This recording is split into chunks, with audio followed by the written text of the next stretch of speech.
What up, gangsters? Welcome back to that channel that's for them loyal Philly boys and girls.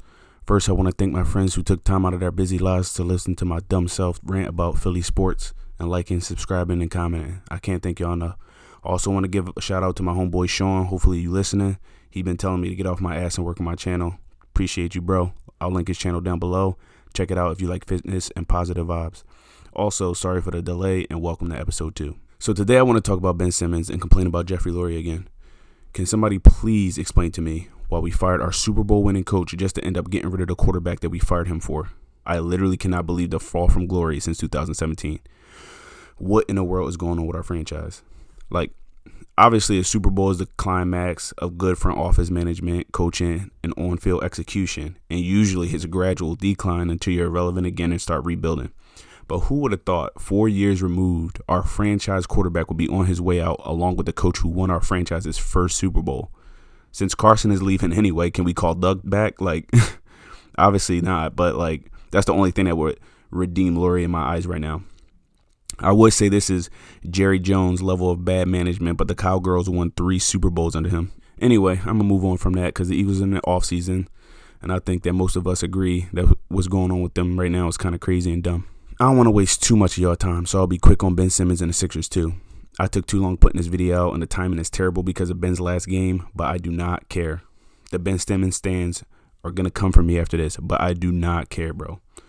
I'm watching the Sixers pregame show before our game against the Suns the other day, and boy, they were gassing Ben.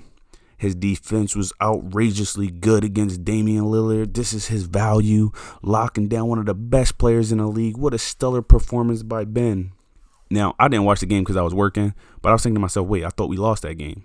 So I checked the score, and not only did we lose, Dame had 30 points, bro. Are we serious? Please knock it off. Now, the Ben sexual is going to disregard the obvious truths I'm about to point out because of his last game. They're going to say, oh, he had 40-plus points. He's an all-star. Didn't miss, his first, 10 attempts. 19 in the first quarter, yada, yada. Bruh, hear me out.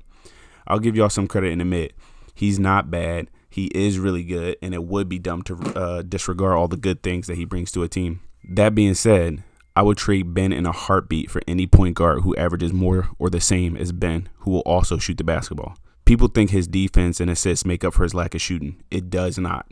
When Embiid is not resting, Ben would not be on the court if I was the coach. Ben will only start games when that Embiid is out. He would probably be 6th man of the year if I had my way. Actually, we would have moved him by now if I had my way.